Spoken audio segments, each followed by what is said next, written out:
I have never seen Reuben Abati this vivacious before on TV. Reuben Abati and Rufai was something else in this broadcast that I'm about to show you. Oh my God, they are very, very, very, very, very out with the truth. They said it just the way it is without fear or favor. Reuben Abati in particular, he was just very upfront. He was detailed, he was knowledgeable, he was factful, he was everything. He came out with every tool to approach the situation. My God, Reuben Abati was high spirit in this episode of Arise TV show. My God, you guys have to watch this thing, man. Reuben Abati, I just loved him the way he came out. Very, very, very, very factful to confront what Tinubu and Co is doing in River State. Watch and see for yourself. Okay, very quickly. Let me first come in from an interpretation of the Constitution, which the President himself highlighted. He said he was acting within the purview of Section 305 of the Constitution. Section 305 of the Constitution explains the circumstances under which the President shall declare a state of emergency. And the conditions are properly stated. If the country is facing a threat of war or imminent war, is Nigeria facing the threat of war in River State? That's one question. It also talks about, a situation whereby something could happen in any part of the Federation where, Nigeria could find itself in a chaotic situation. The President is required to act.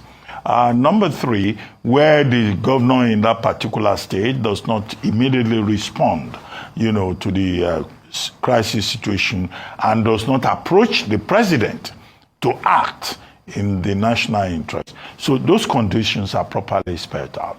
However, that same section 305 says that the president will give a proclamation which will be gazetted, and then will go to the National Assembly. And the National Assembly, if it's in session within, 48 hours, would act.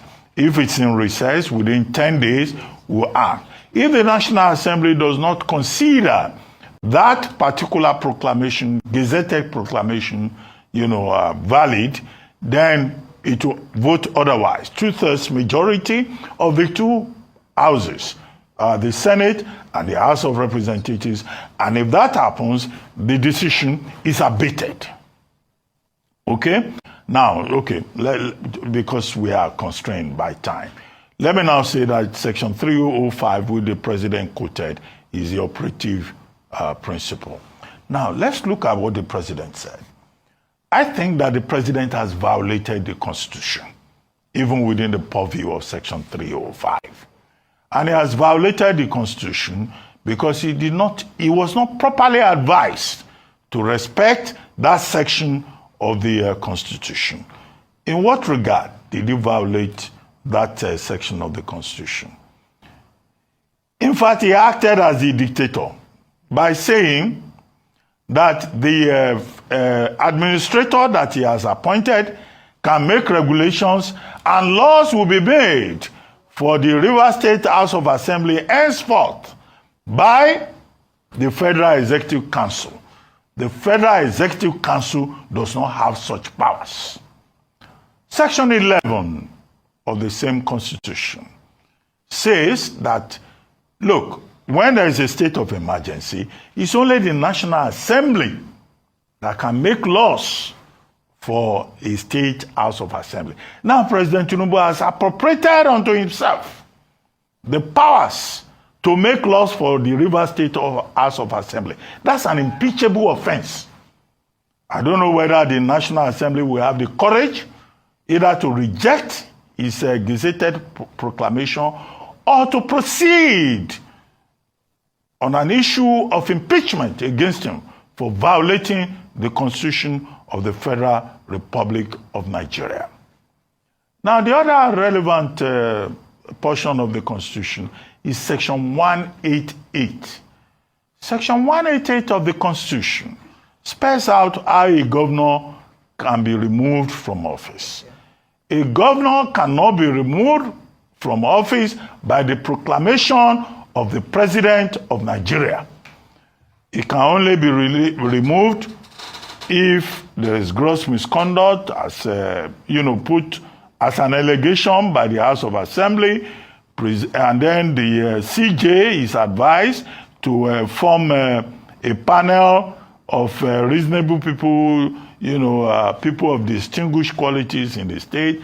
And if that panel now decides within the purview of Section 188 that those allegations are wrong, that puts an end to that process. The president has not followed that. He has acted unilaterally. Section 1, subsection 2 of the same constitution says that this country, called Nigeria, cannot be governed except by the provisions of the constitution. There is no provision in the 1999 constitution that says that the president of Nigeria can unilaterally remove a governor, remove the deputy governor, remove the legislature of a state in Nigeria. So again, that proves that this is a violation of the Constitution. I go to the third leg of my analysis, which is to say that who advised the president? The people who advised the president must be called to order. Lateef Fagbemi, SAN, is a very distinguished lawyer. I don't understand how Lateef Fagbemi, SAN, arrived at this advice. And I also say that retired Vice Admiral Ibokete Ibas, if he's a patriot and a citizen, he must reject this appointment, making him sole administrator of Rivers State, because it is a wrong appointment and his own integrity has been called to order. Whatever may be the motivations, he must act as a citizen and issue a statement forthwith to say that he will not be party to the violation of the Constitution.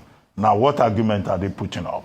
It has been said that, Obasanjo did this when he was president. After all, he removed Dariye in Plateau, he removed Fayose in the Ekiti.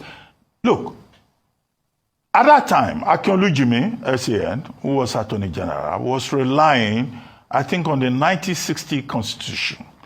The explanation that he offered that the 1960 Constitution and the emergency, the Declaration of State Emergency Act of 1961 allowed the federal government to remove a governor or remove a legislature. Now, it was wrong. Because at the time he was making that statement, with due respect, the operative law in Nigeria was, either it was the 1999 Constitution. So Akinolu Jimi saying it was 1960 Constitution, 1961 Declaration of Emergency Act was just using political expediency to justify the illegality that President Obasanjo engaged in. And people who are quoting the Obasanjo president must realize that an armed robber cannot say that because one armed robber got away with it, so you also have a right to commit armed robbery. That is wrong. The second point that I would like to make, again with due respect, is that people have been referring to the Jonathan period, that Jonathan declared state of emergency in about 3 states of the Federation, Adamawa, Borno, I think Yobe. Now, that argument has been settled by Mohammed Bello Adoke, who was Attorney General of that time, in his book, The Burden of Service. I don't remember the specific pages. But as a reviewer of that book, I reviewed that book on the back page of this.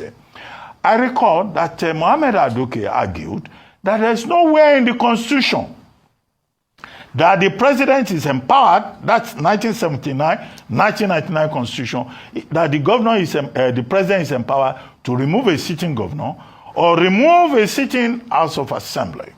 And that was why under President Jonathan, no governor was removed, no deputy governor was removed, no state House of Assembly was sacked, no local government chairman was even removed in those 3 states.